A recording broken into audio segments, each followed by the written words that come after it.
Hello everyone, the December review here, back again with AJLT Season 3, Episode 2. Spoilers are ahead, so make sure to check out the show streaming exclusively on HBO Max.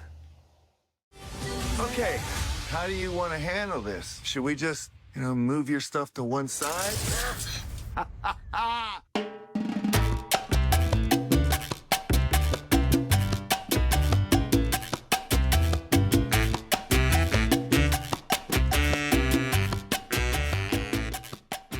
So we had our reintroduction to our SATC crew last week in a solid Episode 1 that I thought was very funny overall, picking things up pretty much where we left them at the end of Season 2. There wasn't really any earth-shattering narratives to kick off the new chapter. Instead, the series went with progressing the established storylines, save for Sema, who ended things with Ravi as probably the most consequential change. Here, for the second episode, that vibe continues, as there were a lot of moving parts and we do start to get some movement with a few main characters. And of course that means Carrie. Well, Carrie and Aiden to be more specific. I mentioned last week that it felt like the whole 5-year plan was just a way to end last season on an emotional level, and that was pretty much confirmed here in the second episode. With Carrie assuming the same thing that we all did, that this break would consist of an actual break, she's been left puzzled by just what exactly the situation is. Aiden makes a surprise visit to New York in the new apartment, and the pair have a conversation where Aiden says that he overreacted. They are free to call and text at any time about anything, but his main focus will continue to be at home for now. This ended up showcasing an odd character trait for Carrie, as she apparently is afraid of emojis. Well, at least not a big fan of using them. After texting Aiden about a new table, she wasn't thrilled with the emoji-only response, and I get that in a sense where she was asking what she thought was a big question. But Aiden's response was used as a breadcrumb to Carrie's brain, allowing some relationship doubt to creep in. And that is called story development, because right on cue, Carrie meets a landscaper, and we all know how this will probably go.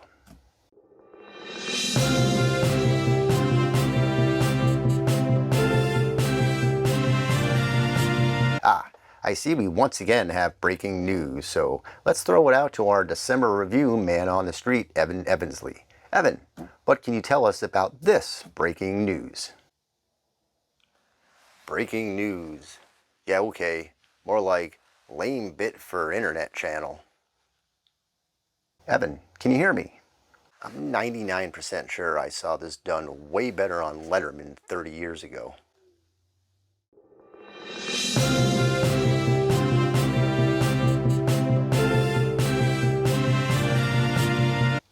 Okay, so this is going to be a thing.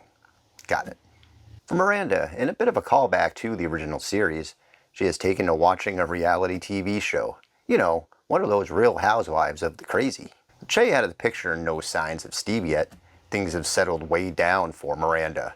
She's back to being her usual self within her new landscape. It's a welcome character retreat after all the chaos that she went through for 2 seasons. Though I'm sure that will change soon enough. The experience that she gained while uprooting her life should hold well overall once things get a bit unstable again. The real star of this episode for me was certainly Sema. She gets an extended scene where she montages through different New York characters. It's a very funny moment. You can almost picture Samantha Jones here. It was obvious from the start that Sema was gonna slide into that position, but the show ended up having so many new characters that the concept took a back seat. With the scale back of so many storylines in Season 3 so far, that notion looks to be starting to get realized, and it's on its way. While Samantha can't be replaced, Sema is doing a great job in her own way. For Charlotte, her usual madness continues. Her and Lisa team up to track down a college consultant, which only ends in complete chaos. And Anthony surprises Charlotte with his new bakery shop that is under construction. Anthony gets the line of the week when Charlotte says that it's thrilling. He very happily shows off his bread sconce. It's a theme. Behind the lens, Michael Patrick King is once again our director. There's a great shot of the show's title lined up behind Carrie as the episode begins. It's a small detail, but having the character in front of the lettering gives the moment an almost 3D effect. I also like how the series has managed to bring back the voiceover, which I must admit, even as a fan of AJLT and not wanting to be a carbon copy of the original series, This detail was missing for myself and a lot of fans. By having Carrie write a new book, this lets her have that screenwriting time, just like the old column. And this can end off each episode with that voiceover, putting a nice wrap around each chapter. So overall, episode 2 was good. I especially enjoyed the Sema storyline with the matchmaker, and I thought that the conversation that Carrie and Aiden had in her way too small kitchen was very well done. It helped clear the emotional doubt that they were in, at least for now. So far, the more relaxed approach to the plot has been a good move.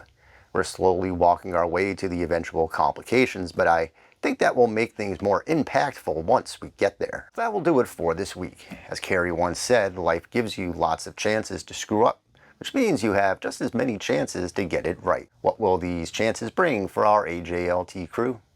I couldn't help but wonder.